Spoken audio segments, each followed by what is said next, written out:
Apakah Anda optimis angket? Ya kita lihat aja dulu karena angket ini tergantung politik. Kalau sebagian parpol itu menyatakan tidak, ya tidak akan jadi juga.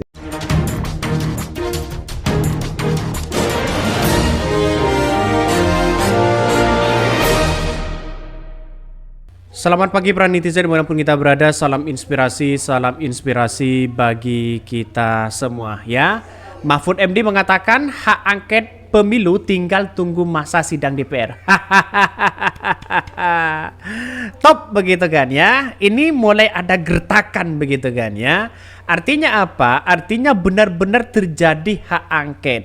Ini yang dikhawatirkan dan bahkan seorang Jokowi sekarang ini ya, dan bahkan istana mulai agak ada penjagalan-penjagalan terhadap partai yang kemudian begitu diduga untuk membisiki-bisiki salah satu partai ya, ketua umum partai untuk ditarik untuk menjadi koalisi. Wow. Ternyata usut punya usut begitu kan ya. Dugaan-dugaan seperti ini bukan tidak mungkin yang saya katakan tadi begitu kan ya. Ada nuansa-nuansa hal yang sifatnya satu begitu. Di antaranya adalah ya bagaimana ya hak angket ini bergulir akan menjadi catatan penting kepada pemimpin seorang Jokowi. Ya di satu sisi hak angket satu bisa mendiskualifikasi seorang Gibran. Yang ketiga ada pemakzulan bisa saja begitu kan ya. Yang keempat yaitu bagaimana kecurangan-kecurangan itu begitu kan ya. Lalu kemudian ditolak. Bisa saja seperti itu begitu kan. Artinya ada pemilu ulang ya. Atau bisa saja begitu kan ya. Diambil dua begitu ya, dua putaran dan sebagainya. Saya kira tidak. Ya paling itu di pembatalan bisa juga seperti itu begitu. Artinya dengan adanya seperti ini yang saya katakan tadi bahwa hak angket itu menjadi menjadi catatan penting sejarah kepemimpinan seorang Jokowi di situ. Ya nanti kita lihat saja sebuah realitasnya bagaimana begitu kan ya. Karena nampaknya hari ini tidak hanya Pak Mahfud begitu kan ya, Pak Surya Paloh juga sama, mereka menggaungkan hak angket, tetap menjadi oposisi mereka begitu kan ya. Anies Baswedan, terus kemudian Pak Surya Paloh juga mengatakan seperti itu. Tetap mereka solid ya, tetap mereka solid tentang terkait dengan hak angket. Nah inilah menjadi cikal bakal bahwa seorang Anies Baswedan, Pak Ganjar, Pak Mahfud MD ya, terus kemudian Muhaimin ya, jelas ya berada di oposisi mereka. Wah, kalau di DPR kuat maka saya kira begitu kan ya, mereka akan ketar-ketir karena pemakzulan Jokowi ini begitu kan ya. Orang-orang yang kemudian tidak terpilih lagi di DPR menggaungkan hak angket di situ begitu. Bisa saja begitu. Artinya apa? Artinya mungkin satu sisi ada nuansa-nuansa politik yang baru begitu. Jelas satu sisi Anies Baswedan juga mengomentari terkait dengan hak angket ini begitu. Tetap solid mengatakan begitu. Anies Baswedan tetap solid menggaungkan hak angket. Terus kemudian bagaimana dugaan-dugaan kecurangan yang terjadi selama ini akan akan dimunculkan dan sebagainya. Artinya apa? Artinya hak angket ini benar-benar bergulir begitu. Tinggal menunggu waktu saja. Kabarnya begitu kan ya, akan dilaksanakan tanggal 5 atau enggak tahu tanggal 5 kapan, tapi yang jelas ini kan sebentar lagi pembahasannya di situ sudah jelas. Draftnya sudah disusun dan sebagainya. Ini menjadi catatan penting bahwa seseorang dari Prabowo juga ketar-ketir begitu kan. Walaupun mereka dianggap menang secara quick count begitu, tapi nampaknya Pak Mahfud MD begitu kan ya, tidak tinggal diam masalah soal hak angket ini. Mereka tetap bergulir di situ begitu.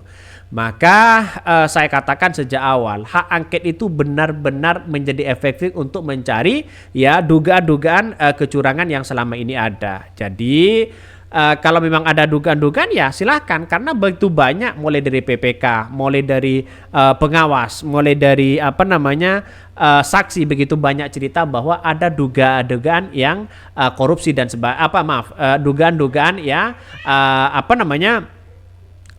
dugaan-dugaan kecurangan dan sebagainya begitu kan.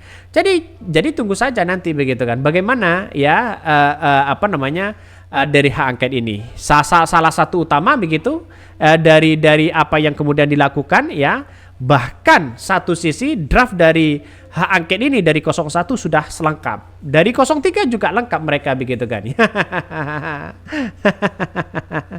Jadi ini keren ya. 2 keren katanya begitu kan. Kita tunggu saja katanya begitu ya. Kita tunggu saja ya. Karena nampaknya sekarang ini melihat dengan adanya nuansa-nuansa politik sudah agak ketahuan mereka begitu. Banyak yang bercerita ada kecurangan-kecurangan yang ada katanya begitu ya. Ini sudah berkali-kali diungkap begitu di situ begitu kan. Bahkan mari kita baca ya medianya dari Kompas ya. Dari Tempo begitu ya. Mahfud MD sebut hak angket ya perlu pemilu ya, tinggal tunggu masa sidang DPR. Sebentar lagi berarti kan ya. Bahkan calon wakil presiden nomor urut 3 Mahfud MD mengatakan proses hak angket untuk mengusut dugaan kondisi pemilu 2024 hanya tinggal menunggu masa sidang DPR ya kembali berjalan. Menurutnya dorongan untuk mempublikasi proses tersebut semakin kuat dari partai-partai pengusung di DPR. Jelas 314 melawan 200 berapa begitu kan. Ya jelas mereka begitu. Di DPR sudah kalah. Di DPR Jokowi kalah ya, Prabowo juga kalah begitu di DPR begitu. Artinya apa? Artinya mungkin kekuatan dari 01 dan 03 kalau mereka bertempur begitu kan. Wah, dalam artian bahwa keputusan mereka jelas mereka begitu kan ya. Mahfud MD mengatakan proses hak angket ya mengusut dugaan kondisi 2024 yang tinggal menunggu masa sidang DPR kembali berjalan ya. Menurut dorongan itu proses tersebut semakin kuat dari partai-partai pengusung. Mantan Menteri Koordinator Bidang Politik Hukum dan Keamanan ya pun membantah narasi bahwa wacana hak angket hanya merupakan gertakan dari partai-partai yang kalah dalam pemilu 2024. Tidak begitu kan. Jadi ini tidak macam-macam loh begitu kan. Tidak main-main, artinya tidak main-main di situ begitu. Memang hak angket ini memang tetap bergulir di situ begitu kan ya. Yang kemudian di DPR sudah jelas mereka menang begitu kan.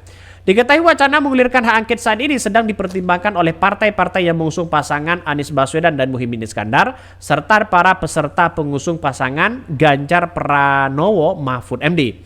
Mereka yang berencana menjelaskan dugaan pemerintah Presiden Joko Widodo alias Jokowi telah mengeluarkan kebijakan yang tidak netral untuk memenangkan duet Prabowo Subianto Gibran Raka Buming Raka. Adapun Gibran adalah putra sulung Presiden Jokowi. Ya, cawi-cawinya sangat kuat sekali begitu kan. Bukan tidak mungkin yang saya katakan tadi ada pemakzulan. Kita tunggu saja. Artinya mungkin tuntutan banyak, bukti-bukti sudah ada begitu kan untuk bisa melakukan bagaimana hak angket itu bisa jadi. Maka kenapa di 2019 itu menggaungkan hak angket? Karena di DPR mereka kalah begitu kan. Di DPR jelas kalah mereka jauh begitu kan ya. Sekarang kita buktikan aja begitu. Dengan adanya situasi politik 01 apalagi P3 suaranya begitu banyak begitu kan. Sudah jelas mereka di DPR akan terjadi seperti itu. Artinya apa? Artinya hak angket benar-benar bergulir dan sedang diproses, bukan gertakan, bukan kemudian ya cawe-cawe sana sini, tapi artinya hak angket itu benar-benar akan terjadi. Kita tunggu saja begitu bagaimana nasibnya mereka ya.